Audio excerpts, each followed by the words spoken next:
Once upon a time, in a life not so far away, there was a young woman named Meera.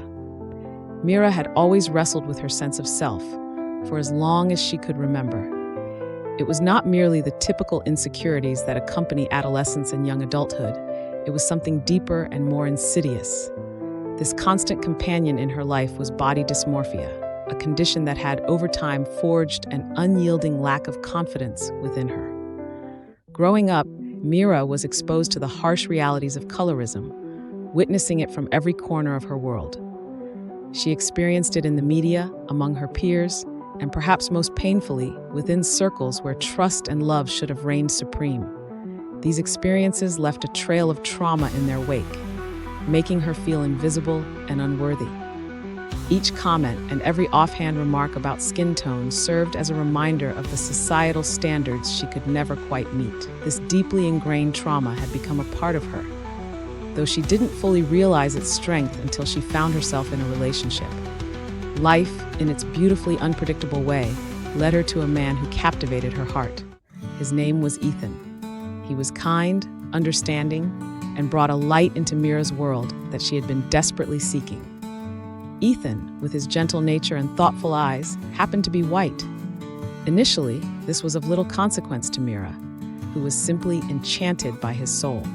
However, as their relationship progressed, certain buried insecurities began to surface.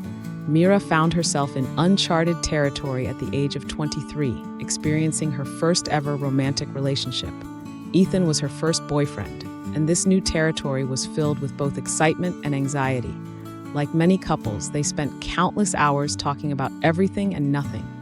One day, a harmless conversation about past relationships spiraled into a revelation that left a significant impact on Meera. They were discussing exes, a natural enough topic for any couple wanting to know more about their partner's past. Meera, curious and eager to understand every facet of Ethan's life before her, asked him about his previous relationships.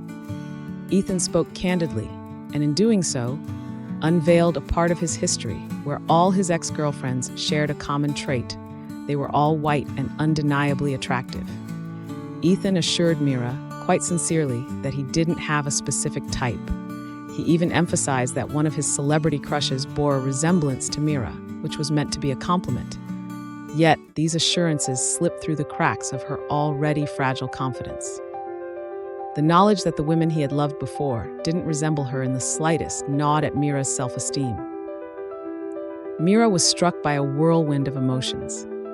Observing that Ethan's past partners all shared a skin color different from hers made her feel inadequate. She began to wonder with increasing frequency and intensity whether she was truly what Ethan desired. Each comparison to these women from his past felt like a blow, hardening the already formidable wall of insecurity that she faced each day. Though she believed Ethan when he professed his love and attraction to her, the visual disparity was a shadow from which she found it difficult to emerge. Body dysmorphia, which had been a dormant monster lurking within her, was now awake and roaring. It taunted her with thoughts that she could never be as beautiful or desirable as the women who had come before her. This self-doubt was like a relentless tide, eroding her confidence bit by bit. Meera wished fervently that she could erase the images of Ethan's exes from her mind, believing that if she hadn't known what they looked like, perhaps she would still feel secure. Despite Ethan's constant reassurances and his efforts to love Meera genuinely and deeply, she couldn't shake off the comparisons. The knowledge of his past relationships hung heavily around her, a constant reminder of her perceived inadequacy. She was trapped in a cycle of obsessive thoughts, unable to escape the self-inflicted torment of not measuring up. Ethan was everything Meera could hope for in a partner: understanding, patient, and loving. He stood by her, oblivious to the internal battle waging within her, striving to make her feel cherished in every possible way.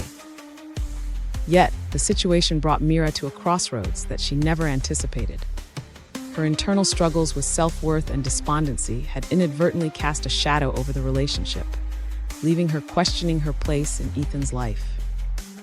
This conundrum led Meera to seek advice from the wide, sometimes comforting, sometimes brutally honest realm of Reddit. She hoped the hive mind of the internet could provide her with guidance. Writing out her story was cathartic in itself, a way to lay bare her vulnerabilities in hopes of finding some clarity amidst the chaos of her emotions. As she poured her heart out onto the page, Meera grappled with the difficult realization that despite how wonderful Ethan was, she was beginning to experience regret. This regret wasn't because of anything Ethan had done, but was born from her lingering insecurities, a deep-seated feeling of not being good enough. It pained her to feel this way about someone so special, but the weight of her insecurities was hard to bear. While writing her story, Meera hoped that by sharing her struggles, she might connect with others who had faced similar battles. She yearned for advice on how to overcome this pervasive sense of inadequacy, how to silence the voice of self-doubt, and how to find peace within herself. Ultimately, Meera's journey was not just about her relationship with Ethan, but was also about her journey towards self-acceptance and healing. She hoped to learn how to embrace her uniqueness and let go of the comparisons that chained her spirit, so she could not only love Ethan more fully, but also herself.